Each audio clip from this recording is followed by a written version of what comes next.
భూమి కేవలం 5,000తో 605 గజాల భూమిలో 630 స్క్వేర్ ఫీట్ సింప్లెక్స్ హౌస్ కేవలం 36 లక్షలు మాత్రమే. మనం ప్రజాభవన్ దగ్గర ఉన్న ప్రజావాణిలో భాగంగా ఒక బాధితుడు ఉన్నాడు. ఆయన సమస్య ఏంటో తెలుసుకునే ప్రయత్నించండి. ఏంటి మీ సమస్య ఏంటి? నా సమస్య సార్, నా పేరు కే చంద్రయ్య, సన్ ఆఫ్ కిష్టయ్య. ఇంటి నంబరు 653, గ్రామం ఇబ్రాహింపూర్, పరిగి మండలం, వికారాబాద్ జిల్లా. నేను ఇంతకుముందు అనగా 15 సంవత్సరాల క్రితము ఇబ్రాహింపూర్ కమ్మరి బాలయ్య కౌలు బటాయి చేసుకున్నటకు భూమి కౌలు చేసుకున్నటకు ఇచ్చాను. ఆ తర్వాత జీవనోపాధికి హైదరాబాద్ వచ్చాను. ఆయన నా భూమిని కబ్జాలో కూర్చున్నాడు. అంటే నీకున్న పొలాన్ని వేరే ఒక వ్యక్తికి కౌలుకి ఇచ్చావు.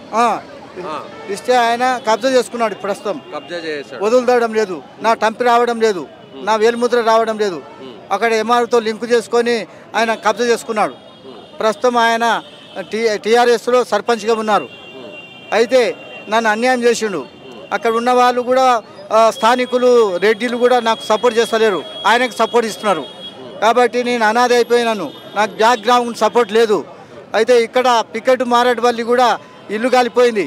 ఆ విషయము కేసీఆర్ దగ్గర పోయినాను, పోతే కూడా ఆయన కూడా పట్టించుకోలేదు, సాయం చేయలేదు.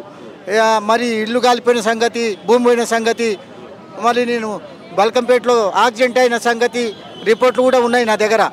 కాబట్టి ప్రస్తుతము నేను అన్యాయంగా అయిపోయాను. మరి అనాదిగా ఉన్నాను, కొడుకు బిడ్డలు లేరు. కాబట్టి నాకు తిండి పెట్టి వాళ్ళు ఎవరు లేరు. ఒక అబ్బాయిని తీసుకున్నాను, తమ్ముని కొడుకును, ఆయన చదువుతున్నాడు వికారాబాద్లో. కాబట్టి ప్రస్తుతం నేను అనాదిగా ఉన్నాను, నాకు తిండి పెట్టే వాళ్ళు లేరు. ఉన్న భూమి పోయింది. ఇక్కడ పొలం, ఇక్కడ మారేడుపల్లి పికెట్లో ఇల్లు కాలిపోయి 3 లక్షల ఆస్తి నష్టం జరిగిపోయింది. సమానం కాలిపోయింది. ఈ విధంగా నా పరిస్థితి అంతా, బతుకంతా ఈ విధంగా అయిపోయింది. కాబట్టి ప్రస్తుతం నేను ఇక్కడ కాంగ్రెస్ పార్టీ నుంచి మన రేవంత్ రెడ్డి గారు వస్తున్నారు, గెలుపు అవుతున్నారు అని చెప్పి నాకు చాలా సంతోషమైన. కాబట్టి ఆయన ద్వారా నాకు సాయం పొందాలని చెప్పి నానా దేవతలు కూడా మొక్కుతున్నా, సాయం ఇస్తారని చెప్పేసి, ఆర్థిక సాయం కూడా చేస్తారు, పోయిన భూమిని ఇప్పిస్తారు అనే ఆశతో ఉన్నాను. ఎప్పుడు నీ భూమిని కబ్జా అయింది? ఏ సంవత్సరంలో కబ్జా అయింది? ఇప్పుడు 6 సంవత్సరాలు అయిపోయింది, 7 సంవత్సరాలు అయిపోయింది. పోలీసులు కంప్లైంట్ చేసినావా? ఇప్పుడు ప్రస్తుతం చేస్తున్నా, ఈ సంవత్సరం నుంచి చేస్తే వాళ్ళు కూడా అన్ని రాసుకొని రమ్మంటున్నారు. ఆయన బెదిరింపులు చేస్తున్నాడు. అక్కడ ఊర్లో గ్రామం ఇబ్రాహింపూర్లో ఆయన మర్డర్ చేస్తానని బెదిరింపులు చేస్తున్నాడు, ఊరికి రాకుండా చేస్తున్నాడు. అయితే ఈ పరిస్థితిలో ఉన్నాను. కాబట్టి ఇప్పుడు నా బతుకును ఎవరు కూడా ఊరు వాళ్ళు కూడా అడగడం లేదు. కాబట్టి ఇప్పుడు ఆయనకే సపోర్ట్ ఇస్తున్నారు, నాకు ఎవరు దిక్కులేరు.